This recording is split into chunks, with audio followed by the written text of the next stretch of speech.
Hello, I'm Ed Murphy with the Astronomy Department at the University of Virginia, and this is Astronomy 1210, Introduction to the Sky and Solar System, Lecture 21, Gravity.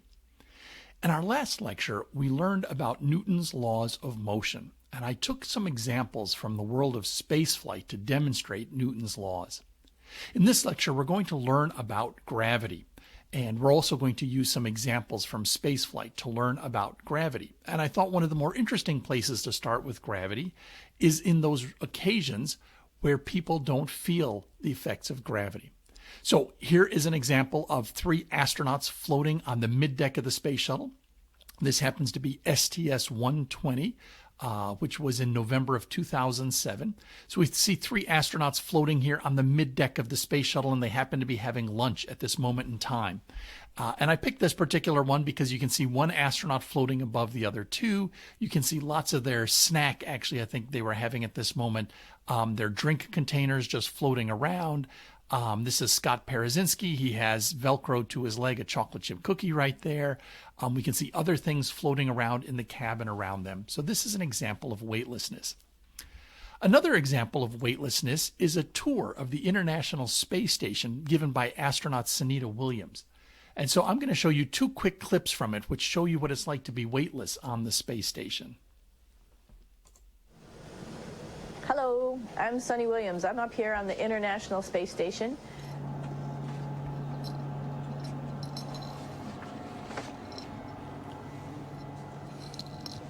It's like a glass-bottom boat. This is the cupola. It sticks down below the space station. It's one of those places you find yourself hanging out in all the time because all you want to do is look back at our planet. I think some questions I had were about what do you do in your free time? And you can't help but want to just come to the cupola and look outside as much as you can. And a lot of folks, I play this game with myself about where we're flying over the Earth. Try to come in here and just guess. After being here for a little while, you can sort of figure it out. You can tell different cloud types over different continents. You can tell different soil types over different continents. So let's see. And then, of course, there's a lot of ocean. So usually we're over the ocean at first glance. I will tell you in just a moment where we are.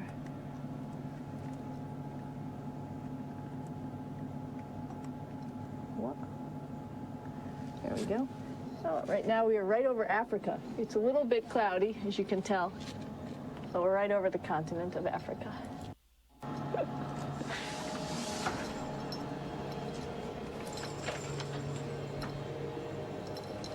Hey, Aki, what are you doing down there? Crashing things. This is one of the cool things about space, too. It sort of looks like there's a big old hole here, but you don't even think twice about it. You could just jump over the hole. Or, if you want, you can go jump into the hole. I'm coming down. Woo!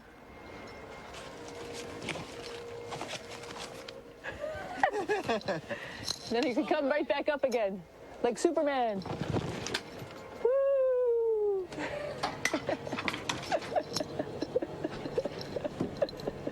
We're lucky we have a really cool big space station that you can fly around in. That's actually called the PMM. You might have saw it out the window. It's a big silver canister.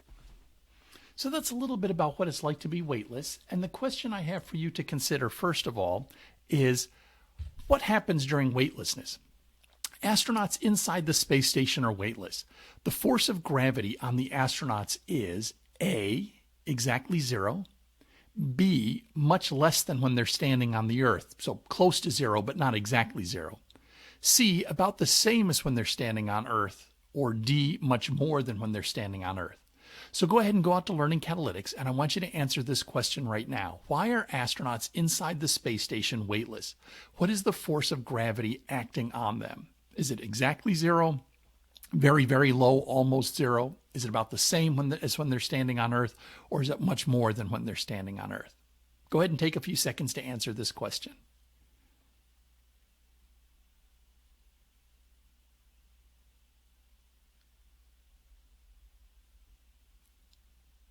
All right, now that you've answered that question, I want you to think about this one. What holds the moon or the space station in orbit around the Earth? That is, why doesn't it just fly off into space? As we'll see later in this lecture, to stay in orbit around the Earth, the space station's traveling about 17,150 miles an hour. That's very, very fast, over 17,000 miles an hour. What is it that keeps the space station in orbit around the Earth? Or the moon in orbit around the Earth? Or the Earth in orbit around the sun? Or the sun in orbit around the galaxy? So go ahead and answer this question. Go out to Learning Catalytics and answer this question. Is it gravity? Is it its speed allows it to keep up with the Earth as it orbits the sun? Is it that its velocity allows it to keep up with the Earth as it orbits the sun?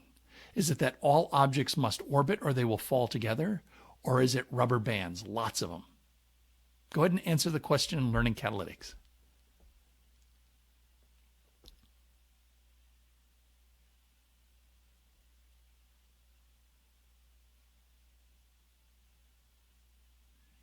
All right, let's talk about the answers to these two questions. By far, the thing that I hear from school children most often when they see that astronauts are weightless is they will tell you that astronauts are weightless because there's no gravity in space. And here's the problem with that thought, is that the thing that holds the International Space Station in orbit around the Earth is gravity. The thing that holds the moon in orbit around the Earth is gravity. Think about the space station. It's flying 17,000 miles an hour. It takes a tremendous amount of gravity to hold that space station in orbit around the Earth to keep it from just flying off. Remember Newton's first law, it'll continue in a straight line unless acted upon by a force. It takes a tremendous amount of force to keep something as big as the space station, which is the size of a football field, in orbit around the Earth. It takes a tremendous amount of gravity to keep the moon in orbit around the Earth. The moon is a quarter the diameter of the Earth, and the moon is moving at about 1 kilometer per second as it orbits the Earth. That's a tremendous amount of mass moving very, very quickly. It takes a huge amount of gravity to keep the moon in orbit around the Earth. The Earth is going around the sun with a speed of 30 kilometers per second. Again, it takes a tremendous amount of gravity to keep the Earth in orbit around the sun, and a tremendous amount of gravity to keep the sun in orbit around the galaxy. So there is gravity in space. It's what holds the moon in orbit around the Earth in orbit around the sun around the Milky Way. So if there is gravity in space, why then are astronauts weightless? And that's what we're going to explore in this lecture. We will explore the force of gravity. We will explore Newton's law of gravity, the equation that describes how gravity depends on the masses of two bodies and the distance between them. Then we will talk about why astronauts are weightless, and then we'll talk about a couple more concepts with gravity, such as how fast you have to move to be in a circular orbit around a body, and how fast you have to be traveling to escape a body. So, first of all, let's talk about Newton's law of gravity. And by the way, the misconception that we were just exploring is that astronauts are weightless because there is no gravity in space. But clearly, there is gravity. It's what holds the Earth in orbit around the sun, etc. So the reach, and I should have mentioned this one at the very bottom there. Interestingly, the reach of gravity extends infinitely far. It turns out there is no place in the universe that doesn't feel the force of gravity. Gravity is everywhere in the universe. So what did Newton teach us about gravity? What Newton taught us is that between any two objects that have mass, there's a force of attraction. And that force of attraction, so let's go to this diagram for a second. So I've got a body with mass 1 and a body with mass 2. And there's a force of attraction that's pulling them together. And any bodies that have mass participate in the law of gravity. That is, any body that has mass has gravity associated with it. And what Newton discovered is the description of how strong that gravity is. And the description goes like this. The force due to gravity, measured in newtons, which is the metric unit of force, is a constant of nature, g. It is the mass of the first body times the mass of the second body divided by the distance between the two bodies squared. And when we talk about the distance between the two bodies, we talk about the distance from this body, we talk about the center of the distance from the center of this body to the center of that body over there. That's the distance that we're talking about. Okay, so that is the strength of the force of gravity. A constant g times the mass of the first body times the mass of the second body divided by the distance squared. So Newton's law of gravity describes the strength of the force of gravity and how it depends on the mass of the first body, the mass of the second body, and the distance between them. Now this G out here, that is a constant of nature. And here is the value for G. It is the same everywhere in the universe. It is 6.674 times 10 to the minus 11th newtons meters squared per kilogram squared. Just know that it's a small number of the four fundamental forces in nature, which are gravity, the electromagnetic force, the strong nuclear force, and the weak nuclear force. Of the four forces in nature, gravity is by far the weakest of them. And that shows up in this constant, which is a very, very small number. It's 10 to the minus 11th. The other reason that we need this constant out front is because the units that we use here on Earth, the kilogram and the meter, are arbitrary units. They are human constructs. They are not natural units. And for that reason, there's a constant of proportionality out front there. But in any case, that is Newton's law of gravity. Okay, so let's think about an astronaut standing on the surface of the moon. And let's figure out their weight on the moon. You'll remember from the last lecture that weight is the force that a body is pulling down on you. So astronauts on the moon were not weightless. Astronauts on the moon had weight because the moon was pulling down on the astronaut. The mass of the moon was pulling on the astronaut. Interestingly, the mass of the astronaut was pulling back on the moon. And those two forces, not coincidentally, were equal to one another. But in any case, imagine an astronaut standing on the surface of the moon. How does their weight on the moon compare to their weight on Earth? So since your weight is just simply the force that gravity is pulling you down to the surface, we can use Newton's law of gravity to calculate the force that the Earth is pulling on you. Now, we're going to need a couple numbers here. We're going to need the mass of you, the astronaut. We're going to need the mass of the Earth, the mass of the moon, the radius of the Earth, and the radius of the moon. And then we'll plug all these numbers in. You don't have to memorize any of these numbers. If you ever need them on a quiz, I will give them to you. But here are just the numbers if you're curious. The mass of the moon is about 1/81st the mass of the Earth.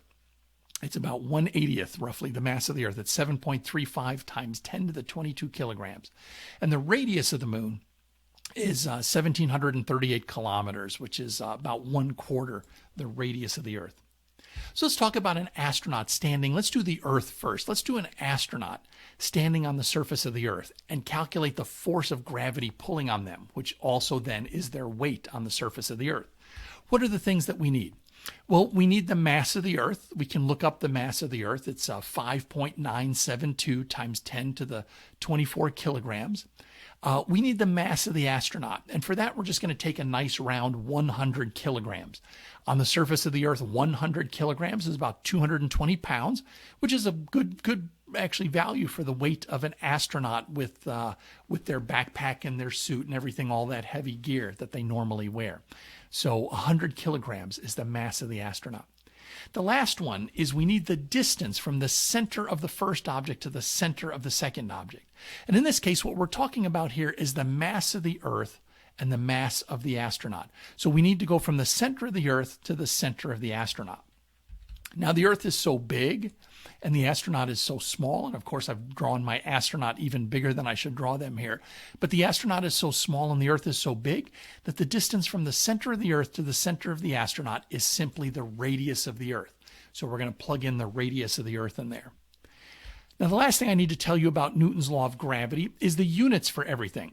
For G, this constant that I've given you, I've given it to you in units of newtons meters squared per kilogram squared. That means the two masses here have to be measured in kilograms, and the distance has to be measured in meters. And the reason I bring this up is a lot of times the distance, the size of a body, is expressed in kilometers. And you need to be sure to convert that to meters before you plug into this equation. You have to convert it before you plug it into the equation. Don't plug it in and try and figure it out later on. Change it into meters. So just remember, everything that goes into this equation, distances have to be in meters, masses have to be in kilograms, and the force will come out in newtons. All right, let's do this calculation. Let's imagine an astronaut standing. We'll do it on the surface of the Earth to begin with. What is the force of gravity pulling on them? Well, the force of gravity is Newton's law. It's G times the mass of the first body times the mass of the second body divided by the distance between the two bodies squared. So in the case of an astronaut standing on the Earth, that is G, the constant, times the mass of the Earth times the mass of the astronaut divided by the distance from the center of the Earth to the center of the astronaut is just the radius of the Earth. And don't forget to square it. By far the most common error that I see students make on exams and homework assignments is they forget to square the radius that goes down here in the bottom, the distance that goes in the bottom. All right, so we can look up these numbers. The mass of the Earth is right here, 5.972 times 10 to the 24 kilograms. We already said the mass of the astronaut was going to be 100 kilograms. G is 6.674 times 10 to the minus 11th. And the radius of the Earth, we can look that up. It's 6,378 kilometers, which means it is 6.378 times 10 to the 6th meters. And then we need to square it. Now we need to plug all the numbers into our calculator. And in case you don't remember how to do scientific notation, let me walk you through this one. And then you can do future ones on your own. But let's plug the numbers in here and see what we get for the weight on the Earth. So the first thing is G, which is 6.674. And then we want to do times 10 to the minus 11th. In the case of the Microsoft calculator, that is exponent 11th negative. So that E right there, that little E, stands in for times 10 to the whatever power. So this is 6.674 times 10 to the minus 11th power. Okay, so that's what that little E stands for. Now you need to be careful on your calculator. There is often another little E over here, which is called the natural exponent or the natural logarithm. That's not the one we want to use. We want to use the one called exponent over here. All right, times. And let's see, the next one is the mass of the Earth, which is 5.972 exponent to the 24th times the mass of the astronaut, which is 100, divided by the radius of the Earth squared. So we have 6.378 exponent to the 6th, and then I need to square that, and then we will get 979.8 newtons, or we're just going to call it a nice round 980 newtons. So the mass of the astronaut standing on the Earth is 980 newtons. Now let's do the same calculation for the moon. So what we're going to do is we're going to calculate the force of gravity for that very same astronaut standing on the surface of the moon. So first, let's think about what's going to change. G is not going to change because that's a constant. This mass is going to change because instead of the mass of the Earth, we're going to plug in the mass of the moon. The mass of the astronaut will be the same, but the moon is smaller than the Earth, so we will have to plug in the radius of the moon squared. So now let's see what that equation looks like. And as I flip between these two, you can actually see how similar they look, right? So here's the moon. G times the mass of the moon times the mass of the astronaut over the radius of the moon squared. So now I'm going to plug those numbers in, 6.674 times 10 to the minus 11th times, this is the mass of the moon. Again, you don't have to memorize it. I'll give it to you if you need it.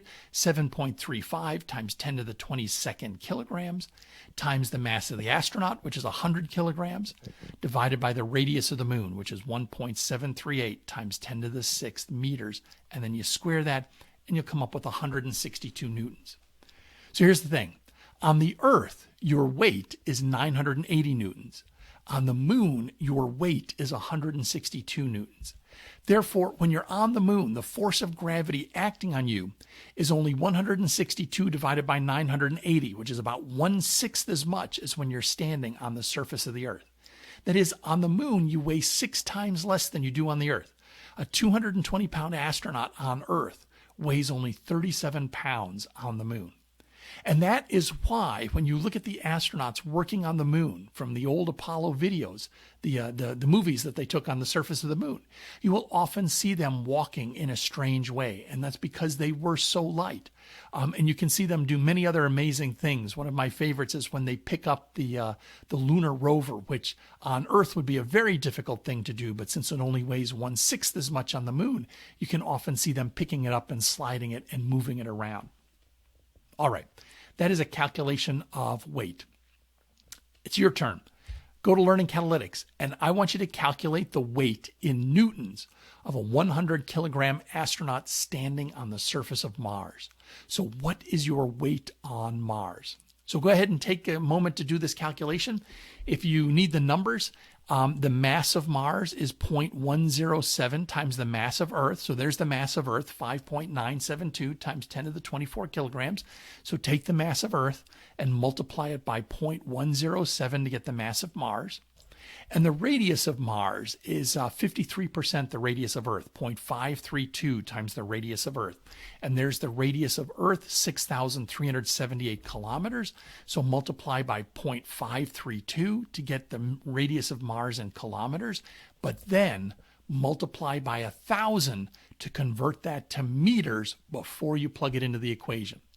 So go ahead, go out to Learning Catalytics. It's going to take you a few minutes to do the calculations. So go ahead and pause the video right here, but calculate the weight in newtons of a 100 kilogram astronaut standing on Mars.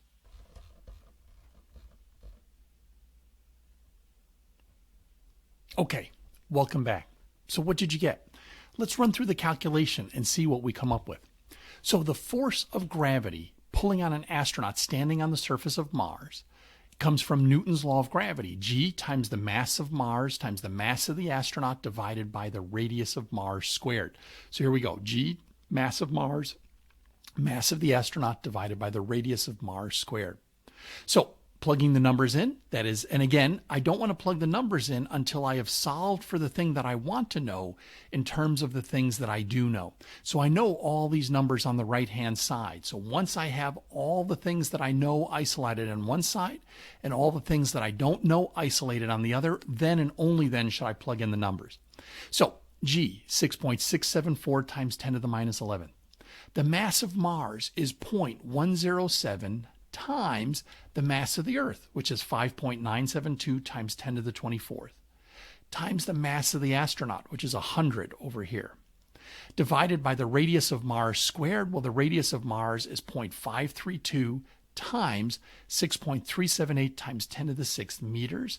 And then once I calculate that, I square the whole thing. And the number that I come up with, the force on Mars, is 370 newtons. And how does that compare here on Earth? Well, if we take your weight on Mars and divide it by your weight on the Earth, that's 370 newtons divided by 980 newtons on Earth, we get about 38%. So when astronauts eventually go to the surface of Mars, their weight on Mars will be about 38% their weight on Earth. So that's how we go about that calculation. So let's go back to our misconception for a second. In particular, that very first learning catalytics question we had about what's the force of gravity acting on astronauts when they're in orbit around the Earth. So we already saw that the misconception is that astronauts are weightless because there's no gravity in space. We've seen that there is gravity in space. So in fact, let's calculate the force of gravity that's acting on an astronaut on the surface of the Earth, which means their distance from the center of the Earth is 6,378 kilometers, and an astronaut in orbit 400 kilometers, which is 240 miles above the Earth. That means that the distance from the center is 6,778 kilometers. And the first thing you'll notice is that these distances hardly change at all. This is when you're standing on the surface of the Earth. You're 6,378 kilometers from the center. This is when you're in orbit around the Earth, 6,778 kilometers. So in fact, looking at the fact that those numbers hardly change at all makes me think that the force of gravity isn't going to change much at all either. So let's run the calculation and see what happens. So first, let's calculate the force when you're standing on the Earth. We've already done this one, so I'll go over it quickly. Your weight on the surface of the Earth, the force of gravity pulling on you when you're on the surface of the Earth, is G times the mass of the Earth, the mass of your mass, the astronaut, divided by the radius of the Earth squared. So G, mass of the Earth, 5.972 times 10 to the 24th kilograms, times the mass of the astronaut, which is 100, divided by the radius of the Earth in meters, which is 6.378 times 10 to the 6 meters. Don't forget to square it. Then we get our 980 newtons. Now let's do it in orbit. And I want you to see how little changes. So as I flip back and forth between these two, you'll see that the only thing that changes is G is the same, the mass of the Earth is the same, the mass of the astronaut is the same, but now the radius when you're in orbit changes, because it used to be the radius of the Earth squared, but now it's the radius when you're in orbit. Well, the thing is, your radius in orbit is almost the same as your radius on the Earth. So let's plug the numbers in. G, 6.674 times 10 to the minus 11th. The mass of the Earth, 5.972 times 10 to the 24th kilograms. The mass of the astronaut, 100 kilograms. And your radius when you're in orbit, 400 kilometers above the surface of the Earth, is 6.778 times 10 to the 6th meters, and then you square it, and you come up with a force of gravity acting on you when you're in orbit of 867 newtons. Now that's really surprising. When you are in orbit around the Earth, not only is gravity pulling on you, but it is pulling on you almost as strongly as when you're standing on the surface of the Earth. In fact, when you're in orbit, the force of gravity is only slightly less than when you're on the surface of the Earth. It's about 88% of the force on the surface. So astronauts are not weightless because there's no gravity in space. And they're not weightless because the force of gravity is significantly less. In fact, the force of gravity pulling on them when they're in orbit around the Earth is almost the same as when they're down here on the surface of the Earth. So the question is, why then are they weightless? And the answer to this, to explore that answer, let's talk a little bit about elevators. So imagine that you find yourself, for some odd reason, in an elevator standing on a bathroom scale. So here's an observer standing in an elevator on a bathroom scale. So imagine you've gone to a hotel for some reason and you brought with you a bathroom scale and you're standing on the scale in the elevator. If the elevator is sitting still, or if the elevator is moving up with a constant velocity or down with a constant velocity, that is, it's not accelerating, the speed is constant up or constant down, you will measure on the scale your proper weight, your normal weight that you would experience just sitting still. Now, if the elevator is accelerating upwards, now I don't mean moving upwards, I mean accelerating upwards, that is going faster and faster as it goes upwards, you will notice that when you look down at the scale, that you weigh a little bit more than normal. And the reason for this is we've sort of felt it in our everyday lives. We probably all had this experience of being in an elevator, and as the elevator starts moving upwards, as it accelerates upwards, you sort of feel that force in your knees. You sort of feel a little bit heavier than you felt before. That's because you have inertia and you're getting left behind. And as that elevator is pushing you upwards, you're feeling that extra force on your feet. Now let's imagine what happens if the elevator accelerates downwards. As the elevator accelerates downwards, you get left behind. As the elevator accelerates out from underneath you, you will actually weigh less on the scale. If this was your normal weight, as the elevator is accelerating downwards, you'll notice that the scale will read less than your normal weight. And we've all had that experience too, especially if you've been in a really tall skyscraper, especially those tall skyscrapers like the Empire State Building or the Rockefeller Center, where you take an elevator all the way from the ground floor to the observation deck at the very top, and they don't stop at all the floors in between. That elevator really accelerates fast to get you going. And then when you're coming down, it accelerates quickly downwards. And you probably had that feeling of butterflies in your stomach as it accelerates out from under you. Because for a moment there, you feel a little bit lighter than normal. Well, let's imagine what happens if the cable snaps. So if the cable on the elevator snaps, the elevator is going to fall to the ground. You are going to fall to the ground. And what Galileo taught us, and we saw this in our last lecture, is that you're both going to accelerate to the ground at the same rate. The elevator box is going to accelerate to the ground at 9.8 meters per second, or 9.8 meters per second squared. You are going to accelerate to the ground at 9.8 meters per second squared. And because the elevator box and you are both accelerating to the ground at the same rate, you will float weightless inside the box. That is, you'll both fall together and you will just be floating weightless inside the box until the brakes come on and halt the fall of the elevator. And then, of course, you'll end up crashing to the floor because you'll want to keep going, but you'll hit the floor of the elevator. But that's weightlessness. So this is one way to create weightlessness. One way to create weightlessness is to take a box and just let it fall, and everything inside the box, as the box falls, will be weightless. Now, some of you have probably experienced this. Probably the easiest way to experience this is the drop zone at King's Dominion. So for those that have seen the drop zone, what the drop zone is It's an amusement ride at King's Dominion here in Virginia, and there are many of them like this across the country. The drop zone at King's Dominion is not the only one. They strap a whole bunch of people into their seats, and then they lift this thing up on this very, very tall tower, and they lift it up and they lift it up. And when it gets up to the very top, it sits still, and it holds there. It holds there for about 30 seconds. And as it holds there for about 30 seconds, just to sort of build up anticipation, at the end of those 30 seconds, it releases a couple of clamps, which allows this ring of people to just fall to the ground. They are literally falling at 9.8 meters per second, 9.8 meters per second squared. They're free falling to the ground. Now, I don't recommend that you do this because you will get thrown out of the park. And don't tell them that I told you to do it, because I will tell them that I said you should not do this.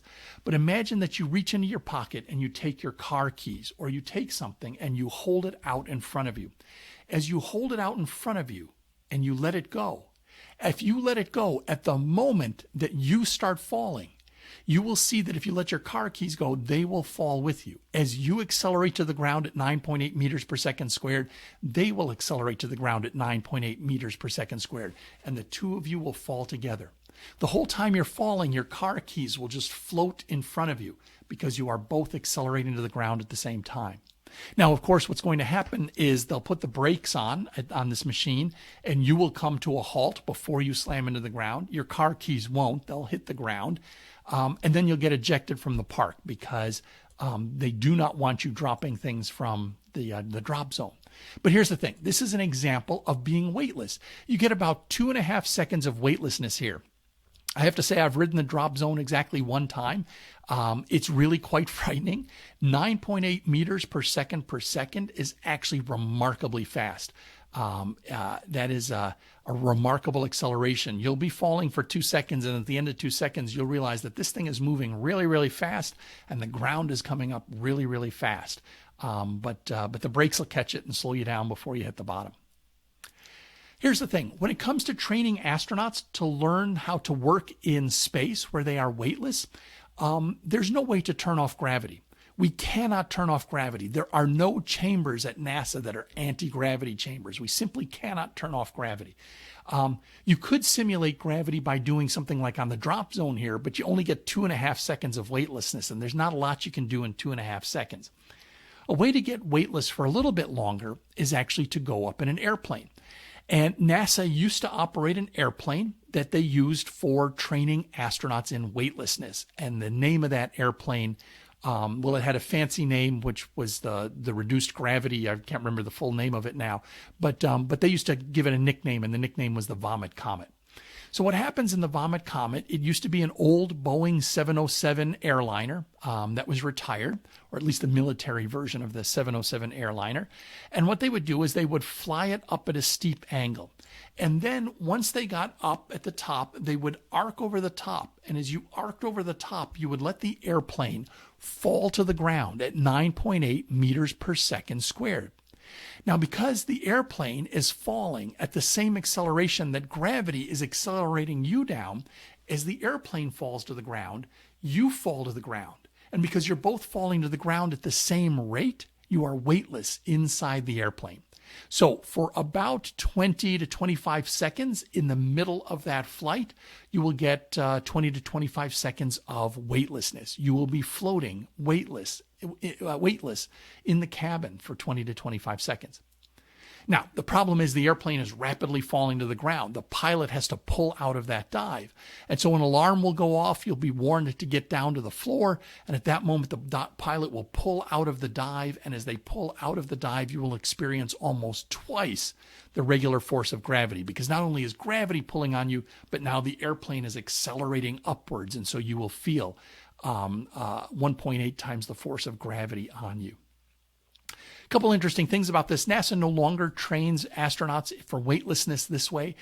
They do some limited zero gravity flights using a commercial airplane, but for the most part, they found that only getting 20 to 25 seconds of weightlessness is not particularly useful. for training astronauts these days. So they have other techniques that they use today. If you're interested in learning about some of those, you can take my Astronomy 3450 Mission to Mars class, where we talk about astronaut training and weightlessness. But one thing to know is that for the movie Apollo 13, for those that have seen it, the movie Apollo 13 is about the Apollo 13 mission to the moon, which suffered an explosion when they were about more than 3/4 of the way to the moon, and they had to come back to Earth. That movie, there's lots of scenes in there where the astronauts are weightless. Those scenes were actually filmed inside an airplane like this. The movie studio rented an airplane like this and fitted inside of it a little movie studio that was the inside of the spacecraft. And so whenever you see the astronauts in Apollo 13 in the spacecraft and they look weightless, it was filmed inside an airplane like this. But here's the thing. You only get 20 to 25 seconds of weightlessness, so they filmed that movie in short 20 to 25 second chunks, and then had to edit that together later on. Really quite amazing. All right, so let's talk about why astronauts are weightless when they're in orbit around the Earth. And so I'm going to bring up this little simulator right here. So what I've got here is a tall mountain, and up on top of the mountain, I've got a cannon. And I can change the speed with which I fire the cannon. And so the first thing I'm going to do is go ahead and fire the cannon here. Okay, so you probably heard the cannonball fire. So let me reset this here. So basically what I'm doing here is I'm taking the cannonball and I'm shooting it out of the cannon. And here's the thing. The second the cannonball leaves the barrel of the gun, it is falling to the earth. As it falls to the earth, anything inside the cannonball is weightless. Imagine that we're shooting a hollow cannonball, and inside is a little tiny astronaut. As we shoot the cannonball out sideways, once the cannonball leaves the nozzle of the cannon, it starts falling to the earth. And as it falls to the earth, the astronaut inside the ball is weightless because the cannonball is falling to the earth, the astronaut is falling to the earth. So both the astronaut and the ball are falling to the earth. They're accelerating downwards at the same rate.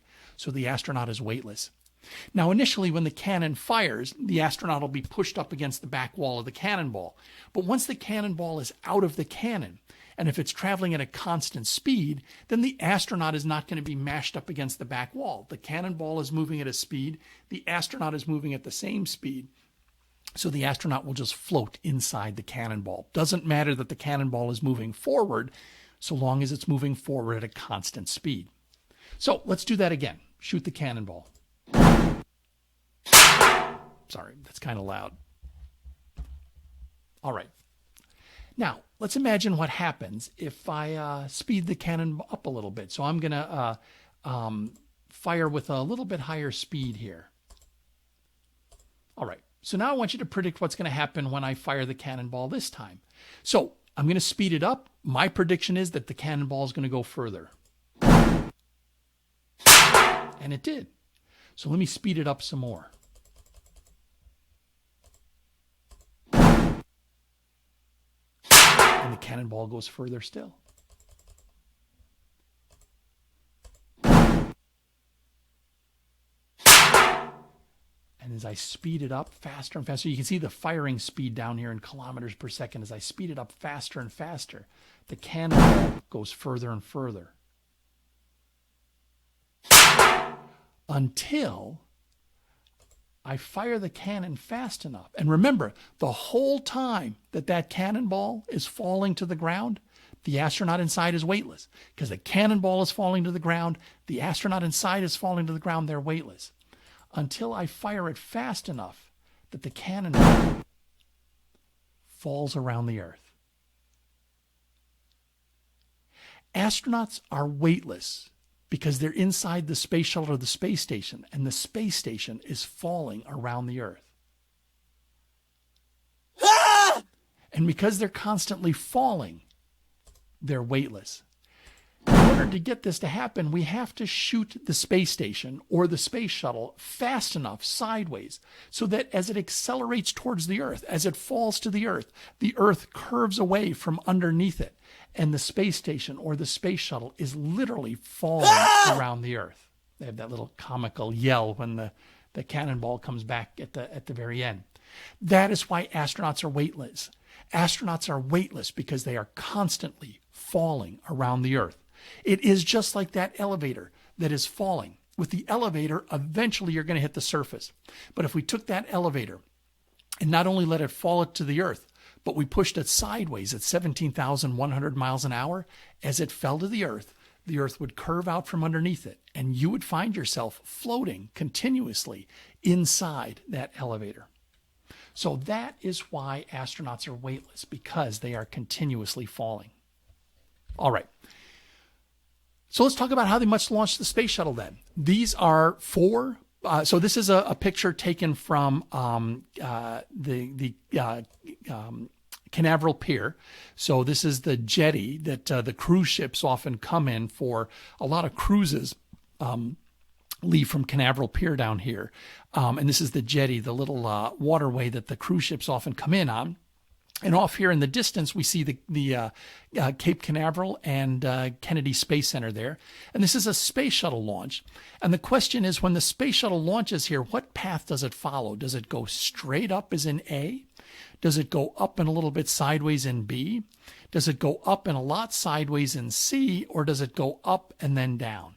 So what is the path of the space shuttle when it launches? So go ahead and make a guess here. Which path best represents the space shuttle after launch? Go to Learning Catalytics and answer this question. Is it straight up? Is it nearly straight up? Is it up and then sideways, which is C?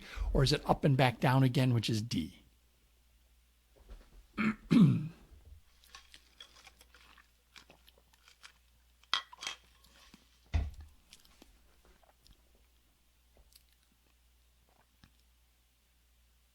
All right, what did you get for your answer on this one?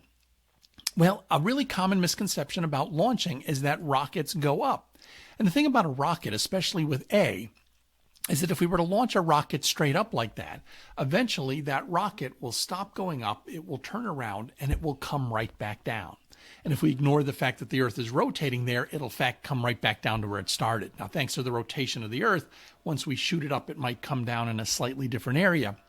But if you shoot it straight up, it's going to come back down. To orbit the Earth, we need to shoot you fast enough sideways that you can fall around the Earth. So what happens with the space shuttle is right after launch, the space shuttle and all rockets do this, not just the space shuttle, all rockets. Immediately after launch, they start rolling over sideways.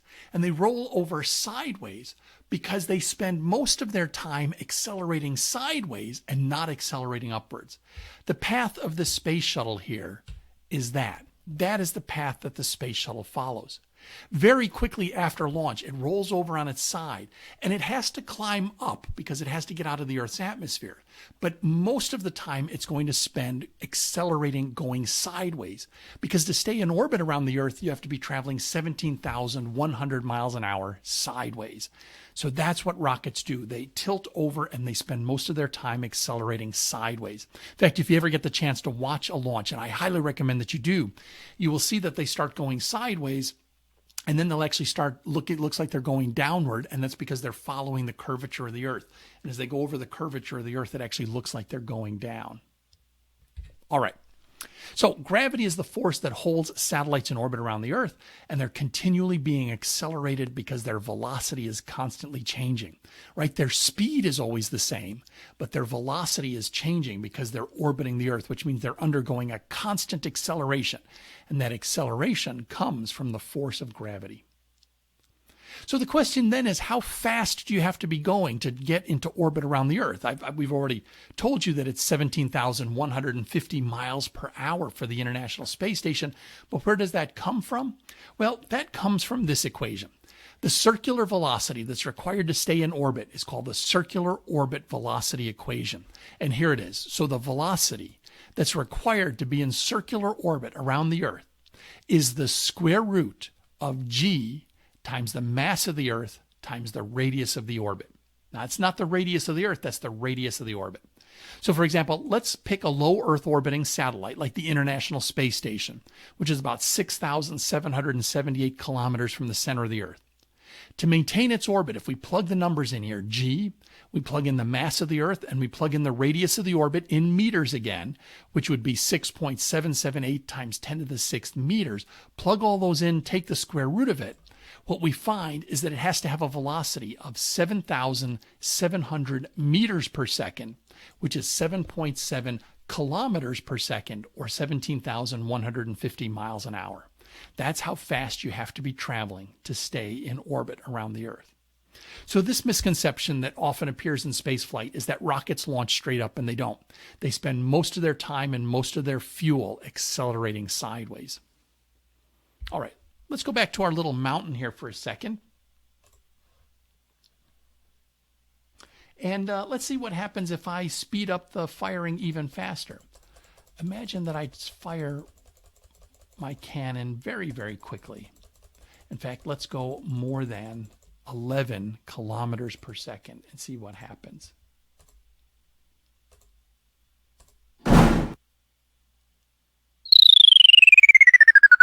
What that sound means is that that cannonball is now going to go forever. Because what has happened in this case is I have shot the cannonball faster than the escape velocity. Okay. So, the space shuttle must achieve escape velocity to make it to orbit. True or false? True or false, does the space shuttle achieve escape velocity to make it to orbit? So go ahead and spend a few seconds and answer this question in Learning Catalytics.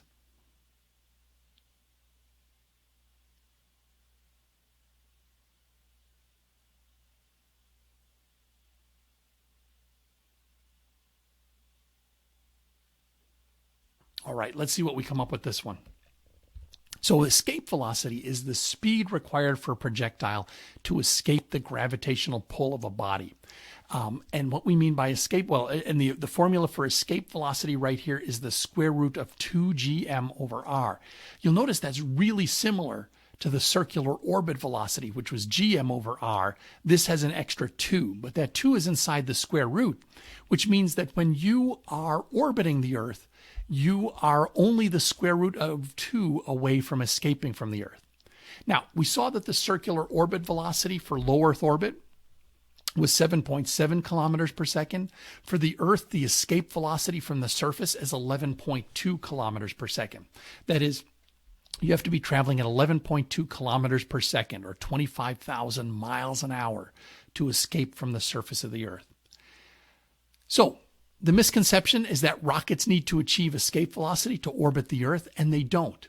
In fact, the astronauts that we launch into space, we want them to return home, so we don't give them the escape velocity. They have to travel fast enough to orbit the Earth, which is 7.7 kilometers per second, but not fast enough to escape the Earth, 11.2 kilometers per second. And in fact, the space shuttle, which was used to construct the International Space Station and was used for a long time to bring astronauts to and from the space station, the space shuttle didn't carry enough fuel to achieve escape velocity. So the space shuttle could not achieve escape velocity from the Earth. It just didn't have enough fuel. So that is the concept behind escape velocity right there. Now, one thing about escape velocity right here, sometimes you might be trying to escape from a planet and you're not starting on the surface. So if you're trying to escape from the surface of the Earth, the equation is 2 times g times the mass of the Earth divided by the radius of the Earth. But imagine that you were trying to escape from the Earth and you were starting someplace else. Like imagine that you were starting in low Earth orbit, or imagine that you were starting many thousands of miles away from the Earth. You would plug that number in here. And so just keep in mind that this r that is down here is the distance from the center of the body that you're trying to escape from, and it's the distance at which you are beginning your escape. So just keep that in mind for r there. That's what r means in that equation. All right. How about this? Answer this learning catalytics question. The Mars rovers must achieve escape velocity to get to Mars. Do the Mars rovers have to achieve escape velocity to get to Mars? True or false? Go ahead, pause the lecture here, go out to Learning Catalytics and answer this question.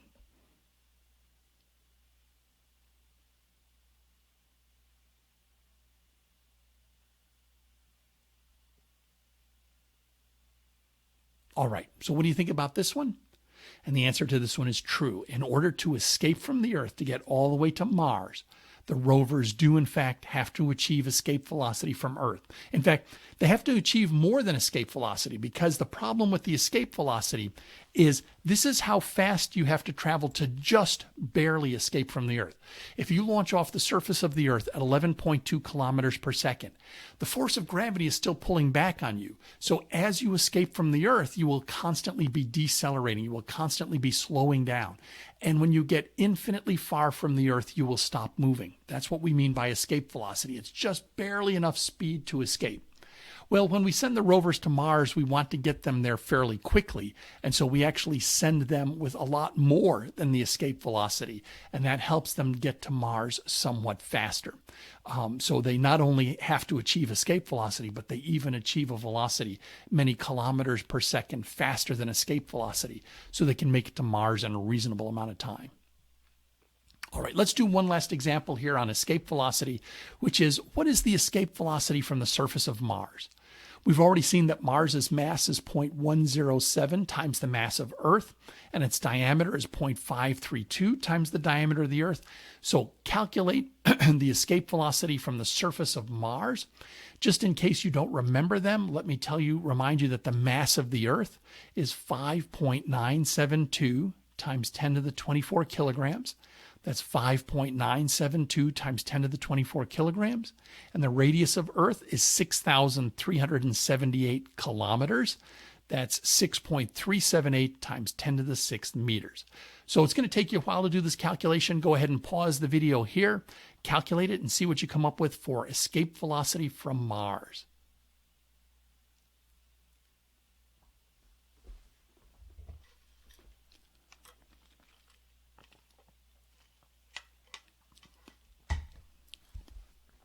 All right, welcome back. What did you get?